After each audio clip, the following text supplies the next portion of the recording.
toys and go to bed. I just started playing with my train. No, I don't want to go to bed. I'm having fun. Rungoo, it's past your bedtime. No more playing with toys. I want you to go to bed. If you go now, I'll tell you a story. Really?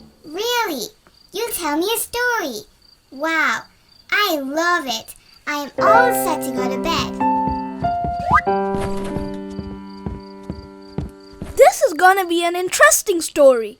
You will hear a lot of new things, people, and animals. I'm sure you'll like it. Oh, I like all stories, especially the ones you say. There was an apple tree in the middle of a forest. There was wind blowing and the tree was shaking. And an apple fell from the tree. And a little boy caught the apple. He went home to share it with his pets, a cat and a dog. However, the cat wanted the whole apple. So when the boy walked out, the cat took the apple and ran away. The cat sat under a tree to eat the apple. There was an elephant who was big and strong, walking towards the cat. And the cat got scared and dropped the apple. On seeing this, a fox who was nearby wanted the apple, and it came towards it. When the fox went to pick the apple from the ground, there was a gorilla who was right next to the tree, and he snatched it away from the fox. The gorilla ran back to his home. He was wearing a hat, and so he wasn't able to see clearly. The gorilla fell down, and the apple flew away. There was an iguana who watched the apple roll down the hill towards a jackal and kangaroo. Apple fell near a lion.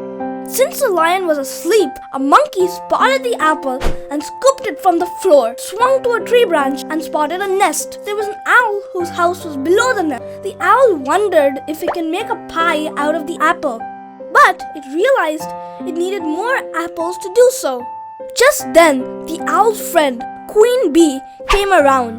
The owl asked if there was someone who can get him more apples so he can make apple pie.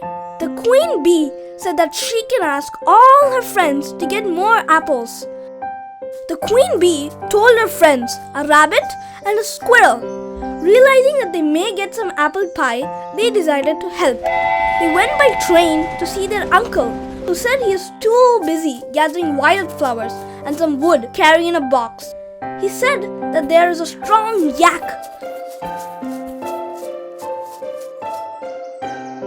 The yak can shake the apple tree, and a zebra who can carry the apples to them.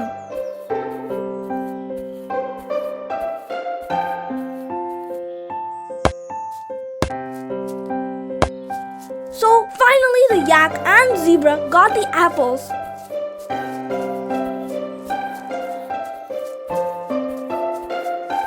And everyone had a share of the yummy apple pie.